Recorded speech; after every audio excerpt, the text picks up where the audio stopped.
الليلة شخصية الكل بيتكلم عنها، وهتسمعوا الحقيقة مباشرة من المصدر نفسه. هو مش ضيف عادي، قصته مليانة تحديات، قرارات صعبة، ومواقف محدش يعرفها، لكن هيتكلم عنها كله الليلة. هتسمعوا كل كلمة بكل صراحة، بدون فلتر، بدون مجاملات، الحقيقة زي ما هي. كل لحظة هتخليك تفهم مين هو، ازاي فكر، وايه اللي خلاه يوصل للمرحلة دي. ستكشف اسرار الشخصية اللي الكل بيتكلم عنها. استعدوا، صراعات، قرارات، لحظات غير متوقعة، كل التفاصيل هتتكشف لأول مرة. هتعرف كل شيء عن الشخص اللي الكل بيتابع خطاه.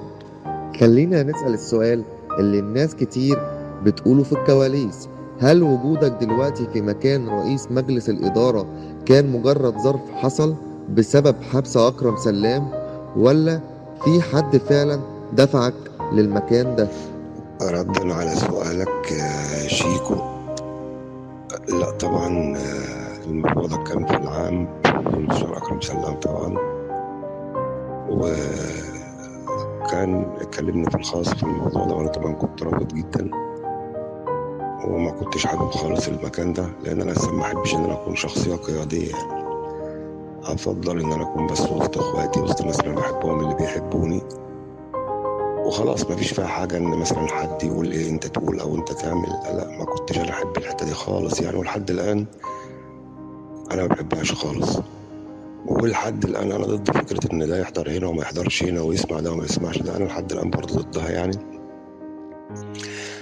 إنما فكرة بقى إن حد دفعني لكده، لا، هي كان انتهى الكلام بيني وبين المستشار أكرم سلام لظروف ما طبعا الواحد ما يقدرش يقولها في العام ولا حتى في الخاص لبعض الناس يعني، بس كان الكلام بيني وبينه في الخاص إن الموضوع إن شاء الله مش هيتجاوز الشهرين أو الثلاث شهور يعني.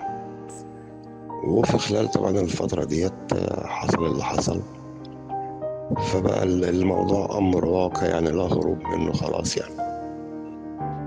والحمد لله احنا قدها ولسه قدها لحد ما يخرج بألف سلامة إن شاء الله. ده باختصار شديد جدا رد على سؤالك يعني.